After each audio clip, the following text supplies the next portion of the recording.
Hey guys, Robert and Alex here, and we're about to get into the final Brosnan movie. Yeah. Die Another Day. And I'll say this is the only one I've ever seen in theaters.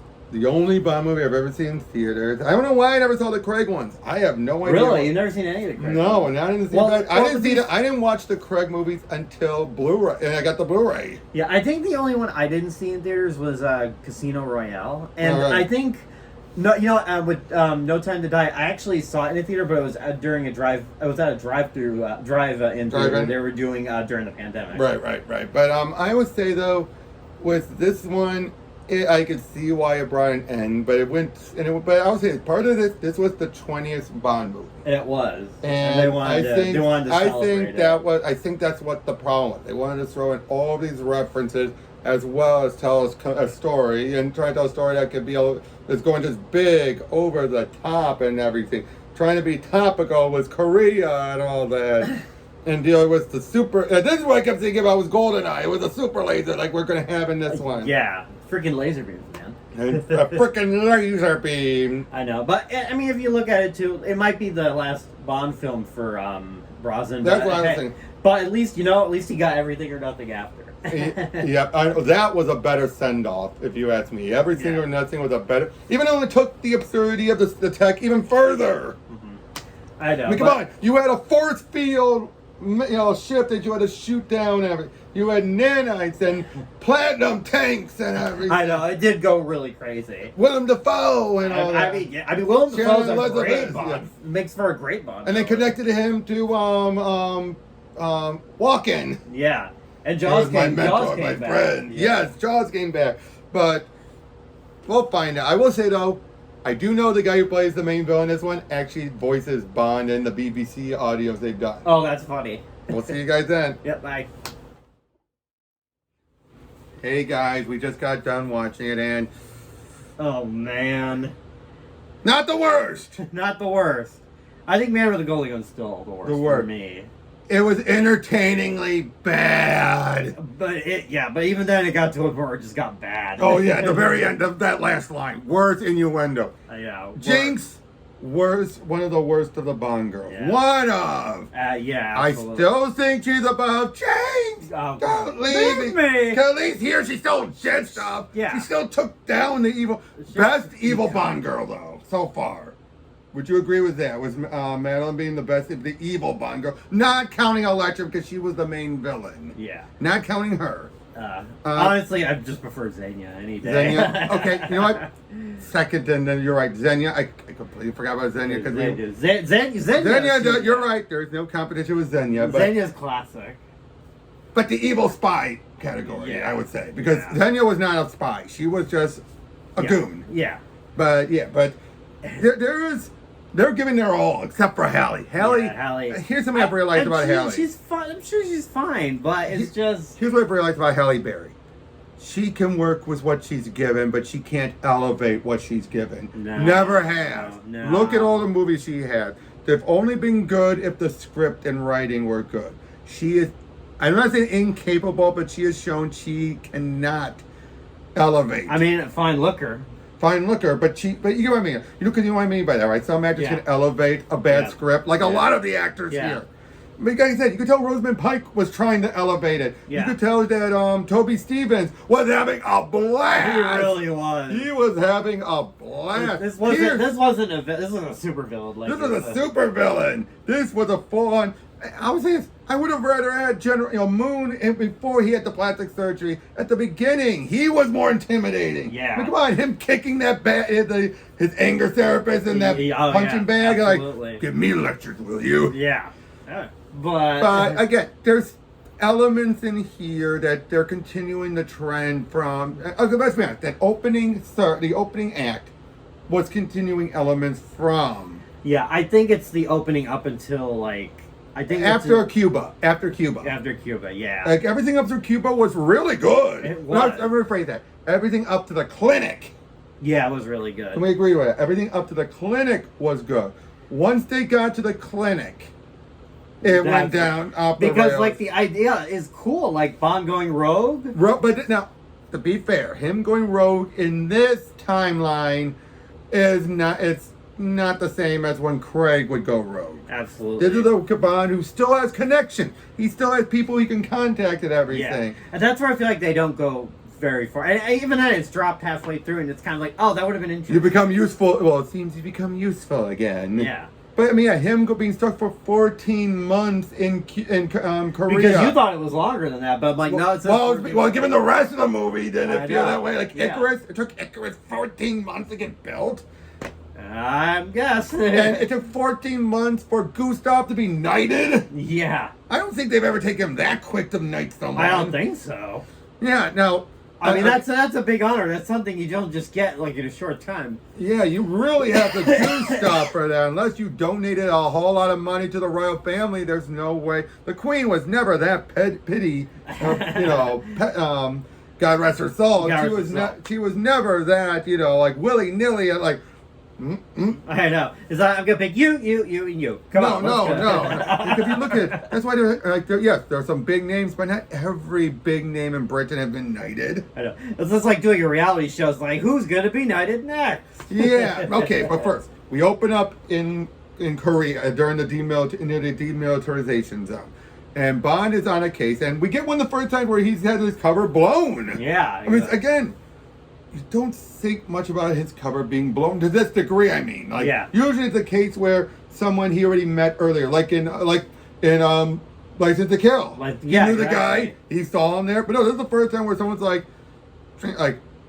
he's built military, like, oh boy. You know what I mean? And this is the first time we've actually had a traitor, I think, like this. I mean, maybe not counting Alec. Alec does not count because it was a different situation. Was something where they're like he was off the map by then. Yeah, exactly. There's someone who's still working there. Because I'm trying to think.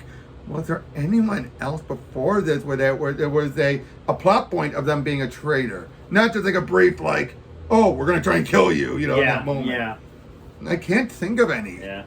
But you can definitely tell, like, this movie is, like I said, the Korea stuff starts out really great, and then I think because it's a celebration of the 20th movie, and they're trying to fit 20th so many and 40th anniversary, yeah, because they're trying to fit so many references into and you get everybody. You get the original Moonraker part. The original Moonraker was supposed to be a stun gun. You had that. You have Diamonds Are Forever. You have the watch from GoldenEye. You have the watch from GoldenEye. Those famous laser scene, which goes completely off the rail. Oh yeah, Goldfinger. Yeah. You got so much in here that are clearly trying to, they're throwing on everything in the kitchen sink. And apparently from what I just read on online, did you know that the car wasn't really meant to be literally invisible? The writers wrote that. They said. Now the director admits, like everyone else, but admit it wasn't the director's fault. It was broccoli. It was everyone else because they were trying to cater to the fans. They really were. You can and tell. This is a pandering, but like even when Halle Berry first shows up, direct. It's a nod to the first. Again, I get it. They want to throw in all these references, but this was. It comes out of left field. Yeah, I mean, you're like, hello. I mean, yes, she's hot. She's hot, but every word out of her... And they wanted to make a spin-off? I know, wow. Like, Bond doesn't even do that many quips. I know. And they get bad. I know. I'm like, wow, that's a mouthful. Things like that. And it's like, oh, what do brothers do? They feast like there's no tomorrow. Like... What happens with a toad when... Oh, wait, wrong movie. I know what happens to it. But that was from the script. I know. But like I said, just... James was bad. Now, Gustav was entertaining. Not my favorite Bond villain. Yeah. But I had enjoyment watching him. Yeah. I had an enjoyment watching him because... especially at the end when he's wearing his suit, it's hilarious. Or at the fencing scene. Ching, ching, ching, ching, ching. Well, even that went like over the top. It's like, what do we do? Oh, we'll just have him start get bloody. I was to be better, it is a case of drawing first blood to end a match. I know, but it goes way over the top like you'd expect. Madonna. Okay. Madonna. The song was not bad, but I think it's one of those where like it starts off weird, but then as soon as it gets into it, like, yeah, I think I'll die another day. And I can totally see this at a nightclub. Yep. I have known to be keeping my tip up. No. Oh God! Oh my God! John Cleese was good as John Cleese as Q. That's probably the best scene in the movie was that scene. Absolutely, it's like cause he's great. I love the ring. The ring. Subsonic ring. I think that was cool. That was one of the best because that felt like a legit Bond gadget that Desmond would have and it could make sense just with like if you have enough that power, you just break it. And it helped him when he was in trouble. The Ice Palace, ridiculous, but by the time of the action, it was incredible. Was it melting and all that? Very over the top, but again, that's again. Those things exist. Those things exist. They do. I've seen them. It's the really Vanquish. Cool. That's the place about the Vanquish. Oh, you remove the invisibility. The rest of the car is a good car. Yeah, I mean it's an Aston Martin, of course. Yep, and some of the acts, like him getting flipped over, and then he uses the ejector seat to flip back. That was a good maneuver. It was. The car fight between the battle car. The battle cars. Battle of the cars fight between him and Zao was actually pretty... I keep expecting Sweet Tooth to show up any second. but that was a pretty intense, battle, Yeah. You have... of course, when he's surfing. Oh. Gotta mention some of the worst CGI you'll ever see. Oh, God. And then the expression on his face, like... Yeah. And then Icarus. Yeah. I get what they were going for. I get it. And again, apparently that was from Moonraker. Yeah. So if they were trying to turn into Moonraker, the original novel, okay. Sure. But... yeah. Just using it as a sun gun. That's what it is. That's what yeah. It's a sun gun. I can't say it's a giant laser because it's technically not a laser. When you would say sun gun, it sounds ridiculous. Now, if Wolfenstein does the sun gun they've been talking about forever, that'd be awesome. But this... Oh, man. Oh, and then you have Rosamund Pike as Madeline, the evil Bond girl, and you could tell she was struggling not to make it so painfully obvious. You could tell. You could tell for the life of her, she was trying her hardest. It was like, wake up, Bond. Not to make it so painfully obvious she's the traitor. Yeah. But she failed. Failed. She's still better than Halle, though. Yeah. Can we agree to that, at least? She is better than Halle. Between the two of them, give me Rosamund Pike over Halle Berry any day. Yeah. She was... And her death, oh my God. Oh, yeah. Right, I can read every move. Read this. Oh, my God. And then Toby Stephens as Gustav during that suit he wore. I know. It's like remind me of the angry video game there when we got into it. Yeah, he's wearing a laser disc vest, it's the power glove. It's literally, you might as well just said, it's so bad. I love the power glove. It's so bad.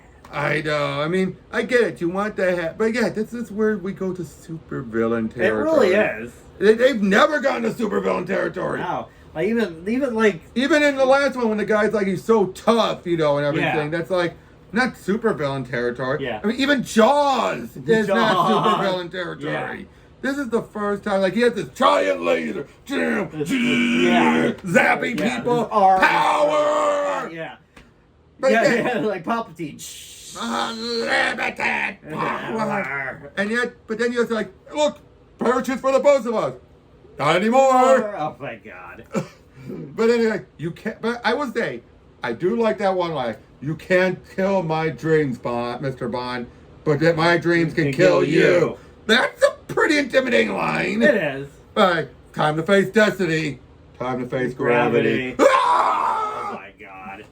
Looks like we're going down together. Now, when she delivered that line, fine. They're about to go down on the plane. Perfectly fine. Yeah. They then get out of it. What was that you said about going down together? Oh, God, James. Again, when she said it, cervical. The situation, we're going down. Yeah. But then he said that. It's like, but then we get the money penny scene. All the money penny scene. Oh, wait, actually, beforehand, I did like the fake out with the training simulation. Oh, yeah. Of course, you're like, oh my God, they killed back. No, they didn't. Yeah. They're like, I believe it's not to shoot one's own boss. Check the camera again. The Kerberpa's dead. She just has a flesh wound. Oh.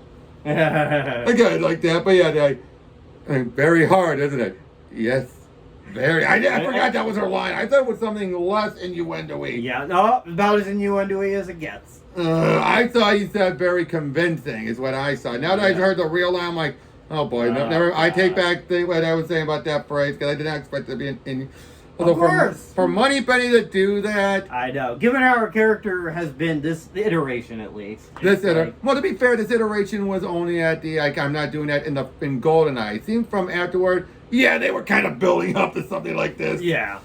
Like they really made her be like, oh, James. Yeah. Even though she's still my second favorite Moneypenny, though. She's still my second favorite. But, you know her name's Samantha Bond, right? Oh my God.